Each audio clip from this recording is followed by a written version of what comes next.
Hello and welcome back to On the Grid Podcast, Season 4, Episode 35. We are back. There's no race this weekend, so we're going to be catching up on a little bit of news that's come out over the last week or so. Joined with me, as ever, is Adrian. How are you today? Are you suffering with no race going on? Yeah, very much in severe depression because there's no race. But to excite us, there's an exciting triple header to come to end the season off on a bang, on a high note. So I'm very much anticipating this triple header. But whilst there's no race, we've got to entertain ourselves somehow. And this is exactly what we're doing, recording the podcast for you guys, so we can entertain you and entertain ourselves by looking what's happened in F1 over the last week or so. So yeah, looking forward to the episode, but more importantly, looking forward to the triple header that's coming up very, very soon. So we'll kick things off with something that's actually just been announced today in the last couple of hours. It's been heavily rumored, but Formula One are having their 2025 launch event at the O2 in London, and for every single team, every single driver will be there. All the team bosses. What do you make of it? It sounds quite exciting. I think I might have to go to it. For us, obviously, we're based in the Midlands, but London is not that far away. It's what 2.5, 3 hour drive if you're driving, and it's it's something that I think can excite most of the fans, especially the ones based in the UK, but also the ones that are based abroad that are going to come to the UK to watch this event, and even the ones that are going to watch live on YouTube. Um, it's exciting because it's not the teams separately launching their cars like they have done for so many amount of years in the past. They're all launching their cars at exactly the same time. So it's obviously going to be exciting for everybody. It's going to be the last year of the recent regulations ahead of 2026 when the new regs are going to hit. Obviously, all the drivers are going to be there, all the team bosses are going to be there. It's just going to be a one massive launch event to launch the 75th anniversary of Formula One. It's Yeah, like I've said, I think it's going to be an exciting one. I think it's going to be an engaging one for fans all around the globe. And I think I may need to get myself some tickets because I think personally, I don't know whether you share the same view, but to see this, it could potentially be once in a lifetime. I don't know whether they're going to do it again in 2026 when they launch their new cars under the new regs. But this potentially, especially with it being 75 years of F1, this could be a once in a lifetime opportunity, and this is an opportunity that I don't think many people will want to miss this one. That's for sure. Yeah, you've just mentioned my point there. It's 75 years of Formula One this season. Oh, sorry, next season coming up. So it would be a big event. Apparently, lots of entertainment planned. In just a 2 hour window as well. It said between 8 and 10 p.m. on that Friday on that date. So it would be a lot crammed into those 2 hours. You think you got all 10 teams to get through. So that already cuts it down to 12 minutes per team. So it's going to be a very fast-paced event by the sounds of it as well. Anyway, moving on to some other big news that's been announced recently. And I did actually mention it when we went through our driver ratings for Brazil with Bortoleto, rumored to be getting that Sauber seat, and it has been confirmed. I think it was even confirmed before the podcast went out, because it was happened very quickly afterwards. It does mean the end of Valtteri Bottas and Zhou Guanyu in Formula One for next season, possibly forever. What is your initial thoughts on that announcement? So my initial thoughts on the announcement were, um, I wasn't really shocked and I wasn't really surprised because I think that Gabriel Bortoleto was always going to be on the radar of many teams in the paddock. He's the current F2 Championship leader, so it's it's always going to be a driver that's going to be out there as one to look out for. Um, And it's also a known fact that every single time Lewis Hamilton has switched teams, I've seen this on TikTok actually. Every single time Lewis Hamilton switches teams, Nico Hulkenberg switches goes to Sauber, and every single time Nico Hulkenberg's been at Sauber, he's had a rookie teammate. So don't call this a coincidence, but I think it very much could be a coincidence because I'm very excited to see Gabriel Bortoleto, purely on the basis that he was obviously the F3 champion in 2023. He's eyeing up the F2 championship in 2024. He's having a similar trajectory to Oscar Piastri, and if Gabriel Bortoleto can follow the similar trajectory that Oscar Piastri has had in the Formula One so far, then he's on for a very, very successful career. Sauber aren't obviously going to have the best of cars in 2025. They've got the most wind tunnel time and R&D development for next year. But I think they're placing all eggs in one basket when it comes to 2026. So with that announcement, like you mentioned, it ends Valtteri Bottas's career for the time being in F1 and Zhou Guan Yu's. I think Zhou Guan Yu's career is potentially up in F1. But I don't think Valtteri Bottas's is. I think he may potentially step into that reserve driver role at Mercedes, which I think would help him in the long term.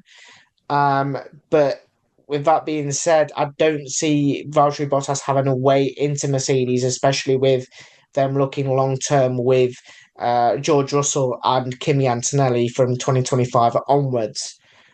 So it's a sad announcement to see Valtteri Bottas and Zhou Guan Yu go, but it's definitely an interesting one to see how the rookie driver of Gabriel Bortoleto, the first Brazilian since Felipe Massa in 2017, can perform in Formula One.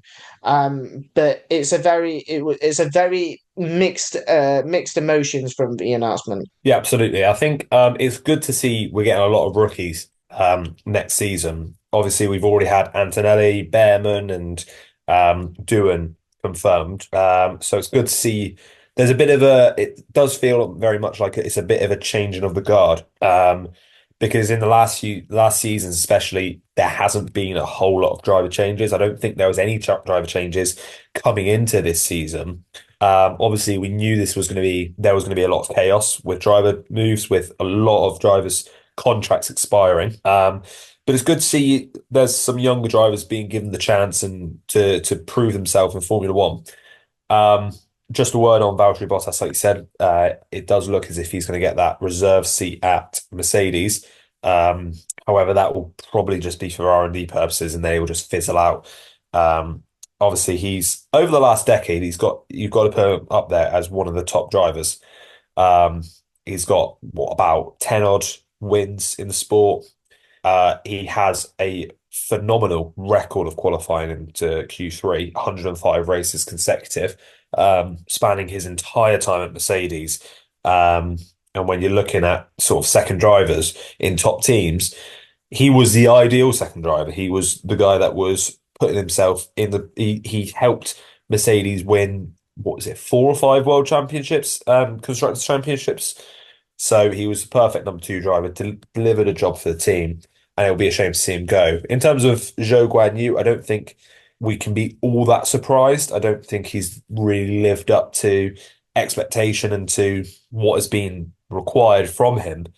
Um, he really should be beating Valtteri Bottas on a week by week basis, given his experiences. This is now a third season.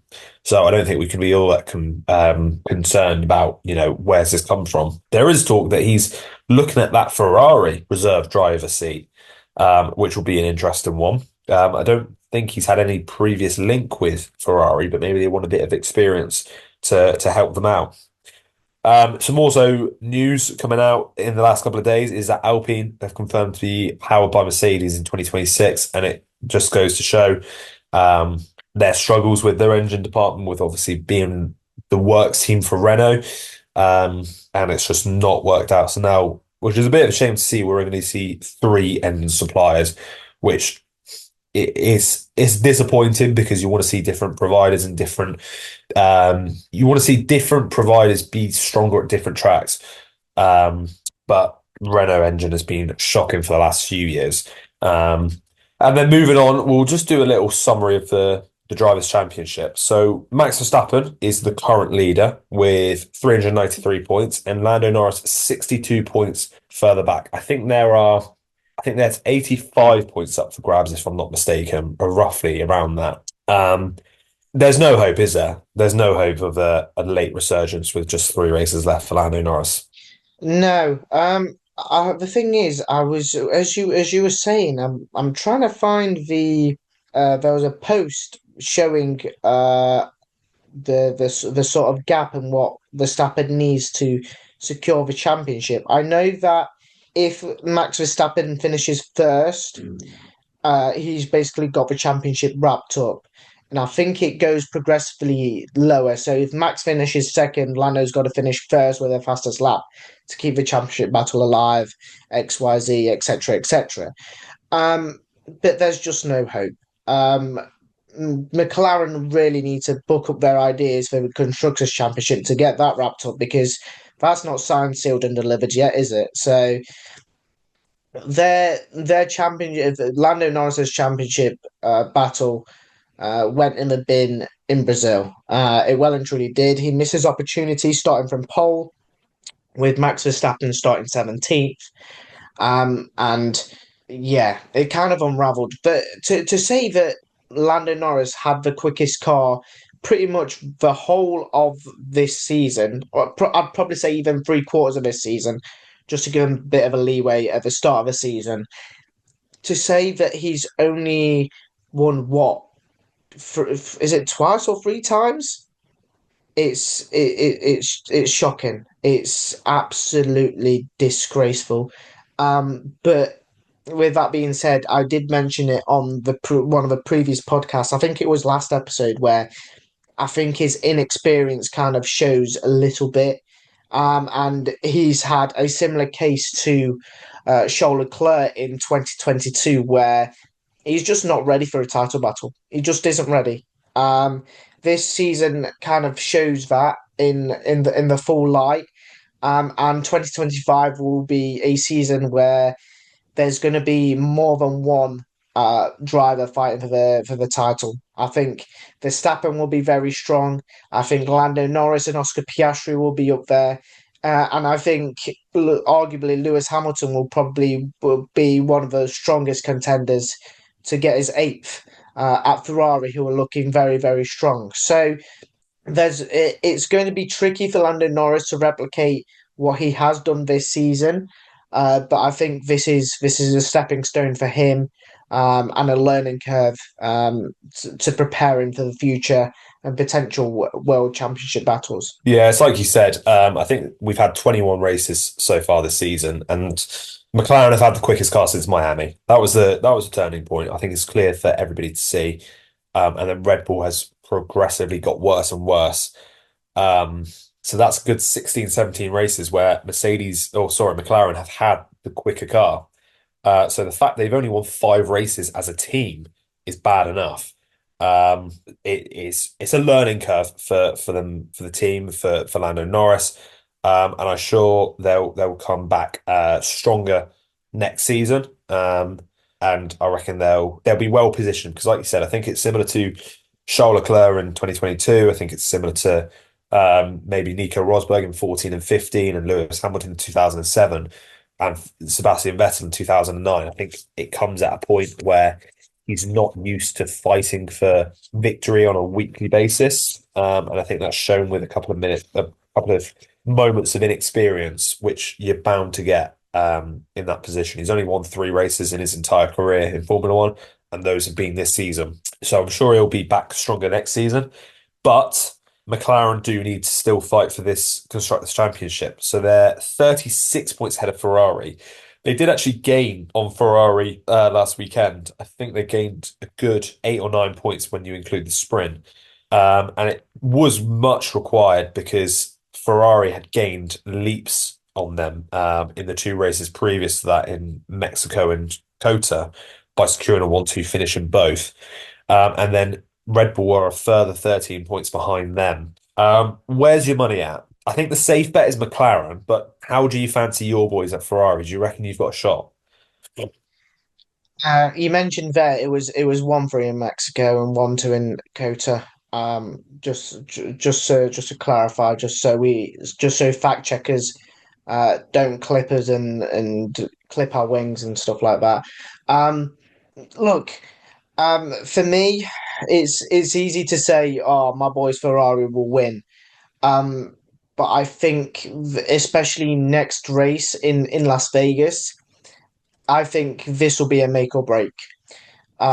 Because with the Ferrari boys, I say the Ferrari boys, Leclerc performed absolutely tremendously last time we were in Las Vegas, making that last minute overtake on Sergio Perez for was it second place? I think it was. And I think it could be a similar case, but I think the roles will be reversed. I think McLaren will be leading the way with Ferrari chasing them down, and I think it will be the hunters getting hunted, because I think McLaren have shown signs of inexperience, like I said, especially in the wet weather. I think Lando Norris and Oscar Piastri weren't made for those weather conditions whatsoever, and I think they've they've had not a lot of running, to be fair, in their relative short careers in Formula One in the wet weather.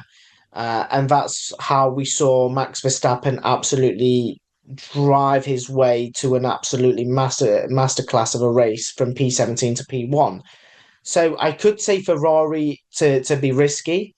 Like you said there, McLaren is the safe bet, but most of the time the safe bet doesn't win, and it's the one that's the rabbit out the hat gets pulled out, and it could be the Ferrari that gets pulled out the hat.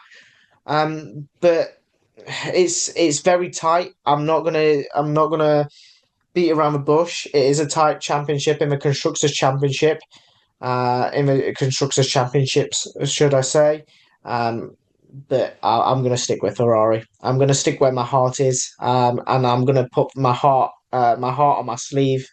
And go with my boys at Ferrari. Whether that comes back to bite me on my arse, I don't know. But yeah, I'm gonna go with Ferrari. Stick with my guns, and hope the boys in the Scuderia Reds secure that first constructors victory since what 2006. Long time, long time. Or was it 2007? 2007, I think, because I think Seven, McLaren yeah, were seven, disqualified, weren't they? yeah, seven, yeah, yeah. But either one of those, it's still been way long overdue. That's for sure. Absolutely, yeah. It's only 36 points, like we said, and we got a sprint race in there as well. So there's plenty of points up to grab. It only works out to about 12 points per race weekend, which is more than doable. It'll be a question whether Ferrari have the package over McLaren. I think they probably will in Vegas. But then you look at Qatar and Abu Dhabi, they're more traditional circuits. Maybe it falls a little bit closer to McLaren in that sense. But looking a little bit further down the order, and the effect that that double podium for Alpine has had on their position in the constructors. So they're in sixth on 49 points. They've leapfrogged Haas on 46 and RB on 44. So it's all to play for, just 5 points separating sixth and eighth. And this is worth a lot of money, a lot of valuable resources for the teams going ahead to next season. Um, who's your money on in terms of that? Because I think it could come back to RB, although you've got to say I think Haas probably have the strongest driver pairing. Yeah, between Alpine, RB, and Haas, um, I think your money will be on RB. I think overall, I think they have the stronger package. They may have a lesser experienced driver pairing in Yuki Tsunoda and Liam Lawson. But I think those two, just their tenacity and their determination to get points on a weekly basis, I think that will drive them to the finishing line.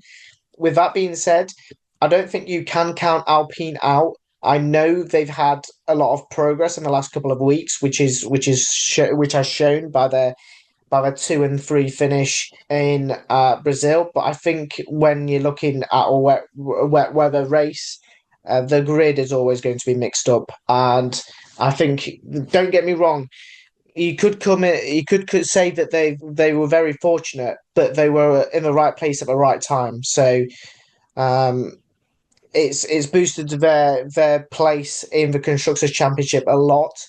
But I think overall, I think RB have it. Haas, like you mentioned there, have the driver pairing, but I think RB will likely just edge that battle for sixth place. Yeah, I think what was the best thing for Alpine is the fact they finished seventh in the sprint race as well. Pierre Gasly got those extra 2 points. So that shows that, maybe that package is better than we think. Um, and we'll move on to end the episode with a little something that we've not done before. And we'll give our top five moments of the season. So do you want to give me your fifth, fourth, and third best moments of the season? We'll work upwards.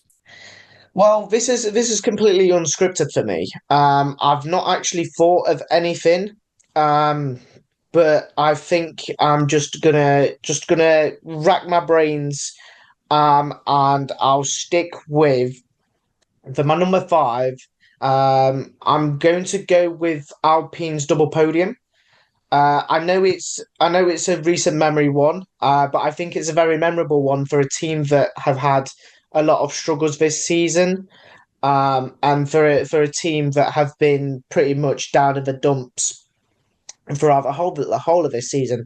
We saw in Bahrain when they obviously finished the race right at the end of the pack, and it wasn't a team that you remembered from the season before. The season before they had a they had memorable podiums, and they were it was like the Renault team had completely gone out the window, and Alpine from the highs of 2023 started with a start with the lows of 2024.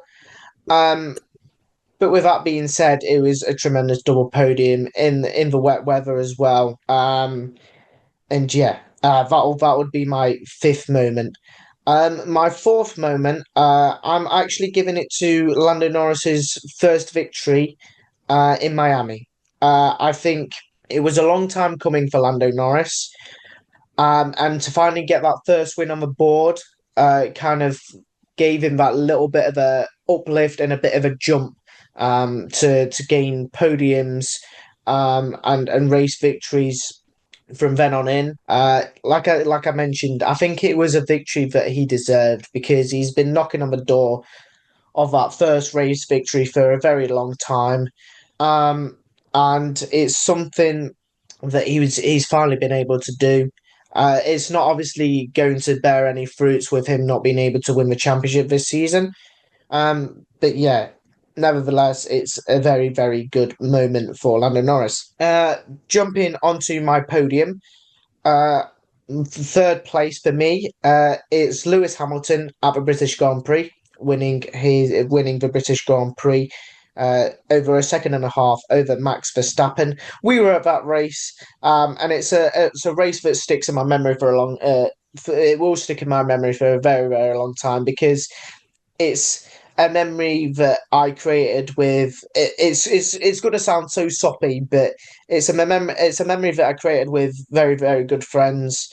And it's my first ever race weekend. We obviously did Silverstone in 2023, but it was only the Saturday. So to see my first ever race weekend and to see the home favourite win at his home track, is it's a memory that will likely stick in my in the mind for a very long time. And it was a great victory as well to obviously go from dry to wet to dry again. It wasn't a great day for me being a Ferrari fan, but to see Lewis Hamilton cross the line in first place in front of his home crowd was a very, very great sight, and one, like I said, one with me for forever, I think. So yeah, those are my fifth, fourth, and third best memories from this season so far. So for me, I've gone for in fifth place. I've gone for Austria. That crash at the end between Verstappen and Norris, it felt like a big moment in the title race. Verstappen ended up going to finish sixth, and then you've got as well Lando Norris ended up retiring. We'll cut that bit out. Um, and then obviously George Russell inheriting the victory, getting a second win in his career and the first for Mercedes in a couple of years. So it was a big moment there. And then for my number four, I've got Miami as well. So I thought it was a big moment in the shifting of sort of power. Lando Norris getting his first victory, but as well seeing Red Bull not have the quickest package, which we were longing for so long. Even though Carlos Sainz won in Australia, you didn't really feel as if you still felt it was Verstappen's to lose because obviously had that early retirement. So it was very much like, well, when Verstappen doesn't retire, then he's gonna storm to victory. And then for third, I've actually gone for Monza, which I'm sure you've got a little bit higher. But for Leclerc to get that victory in front of the home support, and in the way he done it as well, being an absolute tire whisperer, and seeing them through to the end was fantastic. So I'll go on to give my second and first. And second, I've got Brazil. So that performance by Verstappen to go from 17th to first, as well as the double, Alpine podium. You've got so much in there. You've got the qualifying mess that happened, all of the stories from up and down the grid. It was one of the craziest weekends I think we've had in years. And then obviously in first, I've got Silverstone.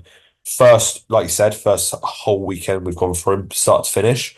And, I've been a Lewis Hamilton fan since 2007, since he first came into the sport. So to witness that, the 104th victory, which was a long time coming, 2.5 years in the making, was a very, very special moment. And to witness that was an unforgettable experience. I can still picture the celebrations when he was coming round the final corner because we were obviously sat at Stowe, so we could watch him come down the hangar straight, go through that entire sector three, and then cross the finishing line as well. We had a fantastic view of it, so it was a very special moment. So why don't you give me your second and first? I think I can know where this is going, but I'll let it go anyway. So you obviously know where this is going, and it it goes without saying that my second and first are the two victories for Leclerc. Number two will be Monza, um, because you just picture it, the Tifosi absolutely going mental when Charles Leclerc crossed the line, and to say that he made that one stop stick, and he was able to keep it out the gravel, to keep it out the walls, and kind of got kind of caught McLaren lacking because everybody else around him went for the two stop, and he was able to stick with the one stop. And the scenes afterwards just ring in my head, just bring back the memories from when he first won in Italy. When he fended off the Mercedes, he fended off the McLarens this time, and he was able to cross the line in first place. And my number one best moment from this season is the Prince of Monaco winning at Monaco for the first time in his career. And so much bad luck he's had at that track. He's DNF'd so many times. He's collided into the barrier so many times. But to see him finally keep it out the walls, absolutely drive the wheels off that car, and to keep it, I think, was it Oscar Piastri or Lando Norris away? It was one of the two. It doesn't really matter because Il Predestinatore won. I can't pronounce it, but hey ho. Yeah, it was Oscar Piastri, 7 seconds. Um, but yeah, that just all. To be fair, this season as a whole, it has been unforgettable. I think compared to what we've had in 23 and 22, 22 was obviously a bit of a hurtful one for me. with Charles Leclerc kind of faltering away. 23 was a bit of a dead rubber. Red Bull ran away with it, but 2024 has been a season like no other. And I think I'm looking forward to 2025 so much, and 2026, and the future ahead. Because I most certainly, for one, want to do more F1 races. Because just going to a race weekend is something different. It's just different from watching it at home in front of your TV screen. It's just the atmosphere, just the vibe, just everyone around you. It's like you're in a sweet shop with hundreds of thousands of little children just waiting to see their favorite driver go around the circuit once. And it's a lasting memory that will last with you forever. And it's one that has a long lasting effect on wherever you go, whoever you see. It's just one memory that will last a lifetime. So this season has been truly an unforgettable one, but I think those top five for me stick out in my memory, and will stick in my memory for a long time. So yeah, it's been a truly unforgettable season. Three races to go, but those five are my top five. That's a good way to end this episode. Thank you all for listening. We'll be back next week where we'll be looking forward to the Las Vegas Grand Prix. It'll be an early one, so set your alarm clocks. Thank you all for listening, and we'll see you in the next episode. Goodbye.